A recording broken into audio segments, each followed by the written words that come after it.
Саламатсыздарбы, урматтуу кыргыз элим. Мен Кыял Ниязбекова мугалим катары, как психолог, изилдөөнүч катары сиздерге бир чындыкты айтып коюуну туура чечтим. Мынакей бүгүнкү күндө болуп жаткан кырдаал боюнча маалыматтар ушунчалык тездик менен таркалып жатат да. Бул оорудан чыккан коркунуч бизди өлтүрүп атат да. Биз улам эмнени ойлоп, эмнени сөз кыла берсек, ошол нерсе кайра келе берет. Биз коркунучту ойлоп жатып, ошонун жыйынтыгын бүгүнкү күндө көрүп жатабыз. Эгерде биз эртеңки күнүбүздүн ушунчалык жакшы болоорун каалай турган болсок, анда биз мына ошол ситуациянын жакшы тарабын изилдеп чыгышыбыз керек да.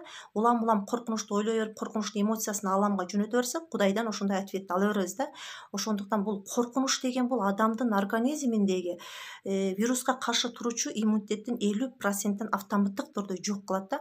Бул ой, сөз чындыкты жаратат. Бул руханий нерсе. Ой менен сөз көзгө көрүнбөйт, кол менен кармалбайт. Тирүү, бул иштейт. Ишенип коюңуздар. Чын жүрөктөн элестетип, сөздүн күчүнө маани берип, баа берип, сөздүн күчүн баалап, биз сөздү өзгөртүп жашообузду колдонушубуз керек. Бири-бирибизге жакшы сөз айтуу менен бири-бирибизди айыктырсак болот да. Мисалы, бул вирус мен үчүн эмес, бул вирус менден айланып өтөт. Бул убактылуу нерсе. Бул кандай жол менен келсе, ошондой жол менен кетет деп бири-бирибизге жакшы сөз айтып жарыялап, бири-бирибизге моральный, духовный поддержка берели, психологический кеңештерибизди айталы. Демек, ошондой эле чоң нерсе бизде ишеним болуш керек. Биз ишенип, мисалы, Кудай менен болгон мамилебизде калп эле тил учунан эле Кудай сактасын эмес, Кудайым мени сактайт, Кудайым кошунамды сактайт, Кудайым бүткүл мамлекетти, Кыргызстанды сактайт деп биз чын жүрөктөн ишенип, жүрөгүбүздү ишенимге чакырып толтурсак, ишенимибизге жараша Кудайым бизге кам көрөт.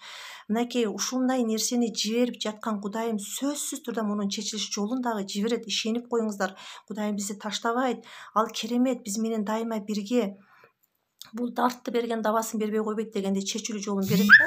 Ошондуктан биз коронавируска каршы үчүн эмес, элдин саламаттыгы үчүн, бейпил жашоо үчүн деп сөздүн күчүнө маани берип, баа берип, күчүн баалап, сөздү жашообузду өзгөртүп колдонойлу, сөз менен бири-бирибизди айыктыралы. Ушул нерсени бири-бирибизге бөлүшөлү, ушул нерсени менен биз коркунучту талкалап жок кыла алабыз. Көрдүңүздөр, жашоонун сыры мына ушул жерде жатат да.